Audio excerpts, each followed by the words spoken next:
Solid TV ప్రేక్షకులకి మీ movie uncle greetings. ఎలా ఉన్నారు? మరికొన్ని కొత్త సినిమా అప్డేట్స్తో మీ ముందుకు ఈరోజు సాలిడ్ టీవీ వాళ్ళతో కలిసి నేను వచ్చేసాను. ఈరోజు మనం ముందు మాట్లాడుకోపోయే సినిమా పేరు బ్యాండ్ మేళం. ఎస్, బ్యాండ్ మేళం అంటే పెళ్ళిళ్ళలో బ్యాండ్ మేళం అని వింటాం కదా.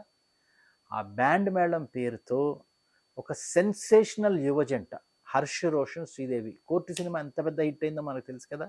వాళ్ళని పెట్టుకొని ఒక సెన్సేషనల్ మూవీ మేకర్ ఆయనే కోనా వెంకట్. కోనా కార్పొరేషన్ సినిమా మీద ఈ యంగ్ సెన్సేషనల్ జంటను పెట్టుకుని ఒక మంచి తమాషా, ఒక విలేజ్ బ్యాక్గ్రౌండ్లో మూవీ తీశాడు ఈయన ఈ సినిమాలో. ఈ సినిమాలోకి ఇంకొంచెం వెళ్ళే ఆ సినిమా ఏంటి, ఎలా ఉంటుంది, ఏంటి మనం మాట్లాడుకునే ముందర కోనా వెంకట్ గారు ఒక పెద్ద ఛాలెంజ్ చేశారు మొన్న ప్రెస్ మీట్లో. అని ఏమన్నారంటే, ఈ సినిమా కనుక మీకు నచ్చకపోతే నేను సినిమా రైటింగ్ ఆపేస్తాను. అంటే కోనా వెంకట్ అంటే సీను వైట్ల గారి బ్లాక్ బస్టర్ హిట్స్కి, అలాగే ఎన్నో మంచి మంచి సినిమాలకి ఆయన రైటర్ యాక్చువల్గా. ఇప్పుడు చిరంజీవి గారి సినిమాకి కూడా ఆయన రైటింగ్ రాస్తున్నారు, బాబీ కొల్లితో కలిపి అని చెప్పి మనకి వినిపిస్తుంది. అంటే రైటింగ్ అసిస్టెన్స్ ఇస్తున్నాడు ఆయనని. అటువంటి రైటర్ ఓపెన్ ఛాలెంజ్, ఈ సినిమా మీకు నచ్చకపోతే నేను రైటింగ్ ఆపేస్తానండి. అంటే ఇలాంటివి మనం ఇదివరకు కొన్ని విన్నాం, ఓవర్ క్యాండెన్స్ తర్వాత అన్న, కానీ కోనా వెంకట్ ఎప్పుడు మాట్లాడాల. అతను చాలా చాలా క్యాలిక్యులేటెడ్గా, బ్యాలెన్స్డ్గా మాట్లాడే వ్యక్తి. అతను ఇలాంటిది మాట్లాడడం ఈ సినిమాకు ఒక విధమైన హైప్ ఇచ్చింది మార్కెట్లో.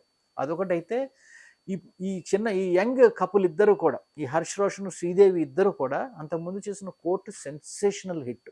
అండ్ ఈ సినిమాలో ఇంకో ఇంపార్టెంట్ హైలైట్ నాకు అనిపించింది విజయ్ బల్గాని మ్యూజిక్. విజయ్ బల్గాని కానీ అందరికీ బేబీ సినిమా, ఎలాంటి పాటలు ఇచ్చాడు, ఊపేశాడు జనాల్ని. అటువంటి మ్యూజిక్ డైరెక్టర్ పెట్టుకొని వాళ్ళు వస్తున్నారు.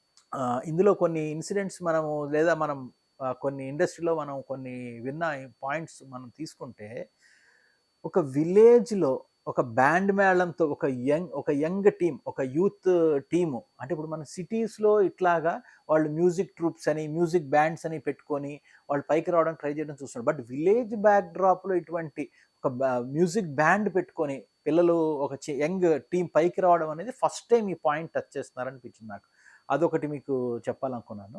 ఇంకొకటి, ఇంకొక కొన్ని పాయింట్స్ మీరు అబ్జర్వ్ చేస్తే, ఈ అమ్మాయి, ఈ అబ్బాయి అంటే గిరిని, శ్రీదేవి, వాళ్ళిద్దరు కూడా చిన్నప్పుడు బావమరుదల కింద ఉన్నట్టు హోలీ ఆడుకోవడం అలాంటి సీక్వెన్స్ అన్నిట్లో మనకి అర్థమయ్యేటట్టు చూపిస్తున్నారు. వాళ్ళిద్దరు బావా మరదళ్ళు అని చెప్పి. సో వీళ్ళ మధ్యన ఒక ఇన్ఫాక్చుయేషన్ బేస్డ్ కెమిస్ట్రీ, అంటే చిన్నపిల్లల మధ్యన ఒక తెలియని ఒక అట్రాక్షన్ ఉంటుంది కదా, అటువంటి అట్రాక్షన్ నుంచి తీసుకొచ్చి ఆ తర్వాత ఈ అమ్మాయి ఉన్న చదువులకి సిటీ వెళ్ళిపోయింది. ఇతను ఇక్కడే ఆ మ్యూజిక్ మీద ప్యాషన్తో ఆ పల్లెటూరులో రూటెడ్ మ్యూజిక్, ఆ బ్యాండ్ మేళం రన్ చేసుకోవడానికి ఇతను పల్లెటూరులో ఉండిపోయాడు. ఆ తర్వాత వాళ్ళ మధ్యన వచ్చిన డిఫరెన్సెస్, ఆ గొడవలు, తర్వాత వీళ్ళు చివరికి కలిశారా కలవలేదా, అంటే ఒక మ్యూజిక్ బ్యాండ్ ఫస్ట్ టైం ఒక కొత్త పాయింట్ టచ్ చేస్తూ ఈ సెన్సేషనల్ యంగ్ జంట, కోర్టులో హిట్ అయిన ఆ యంగ్ జంటను పెట్టుకొని వాళ్ళ మధ్యన ఒక లవ్ స్టోరీ రన్ చేశాడు. అండ్ ఓవరాల్ మొత్తం కథ నడిచేది ఒక విలేజ్ బ్యాక్డ్రాప్తో. అయితే ఇండస్ట్రీ టాక్, నేను మామూలుగా కొంతమంది ద్వారా మనకు తెలిసింది ఏంటంటే, క్లైమాక్స్ ఈ సినిమాకి ప్రాణం. ఒక నెక్స్ట్ లెవెల్ క్లైమాక్స్, ఎవ్వరు ఊహించని క్లైమాక్స్ చేశారు.